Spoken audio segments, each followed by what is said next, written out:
had to ask you about FirstRand, what would you think? What immediately springs to mind relative to their peers? And if not the market leader, anyway, specifically had a bit of a tough time. But, we spoke just a few moments ago and you said maybe this is the juncture to actually be buying them. Yeah, I mean, everybody's obviously dumping on them now because the results were really poor and compared to their peers, much worse. And, you were saying in that other clip that their share price 3 years is down, was it 10, 11%? Yeah. Standard Bank is up 30% at the same time.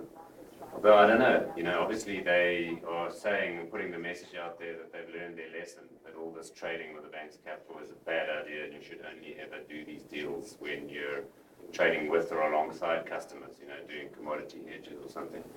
But I think the issue really about whether you should buy them now is clearly they are very profitable. Earnings were down, but not negative. It's not like the organization is out of business. So maybe from a recovery point of view, one ought to be looking at them. But then again, for long-term investors, we've never been keen on the banks, at least those kinds of banks, because of the fact that they really do, this is kind of what happens. Every generation of management, they do these sorts of things again. But isn't it ironic at the point where you might want them to actually restart that trading stuff simply because you get the sense markets are turning, they shouldn't be winding it down?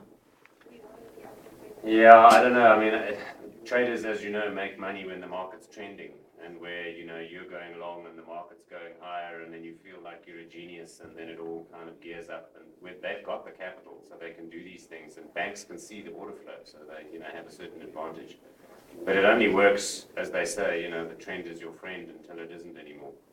So honestly, I think they do need to de-risk the business, but maybe the share rating now is too low because people are forgetting about the good businesses, as Paul Harris was saying, in this big sort of mood of negativity with regard to the overall bank.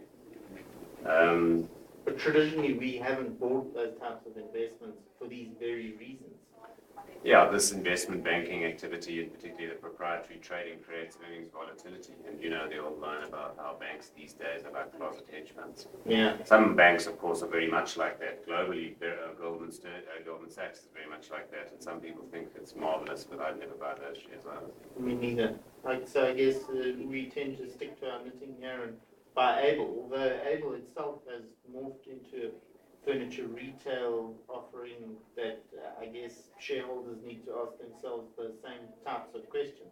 What is your sense of what Leon Kirk-Innes and Tony Fourie, how they're going to look at the Illerand side of the business specifically? Yeah, I mean, your first point is valid. In other words, this is consumer finance. It's not banking, as in the sense of banking. That's the bit we like about it. Obviously, the furniture business was a bit of an odd decision, but notwithstanding that, they now at least have a bigger footprint and a bigger client base. So, we've gotten something in our laps that we perhaps wouldn't have wanted, but overall it looks like the right time in the cycle to be owning those kind of assets. Okay, so I think the exact point you're making right now is that as rates have turned and the consumers kind of at a point where they're no longer under stress, maybe this is the right time to be buying those types of investments in that specific. Yeah. Okay.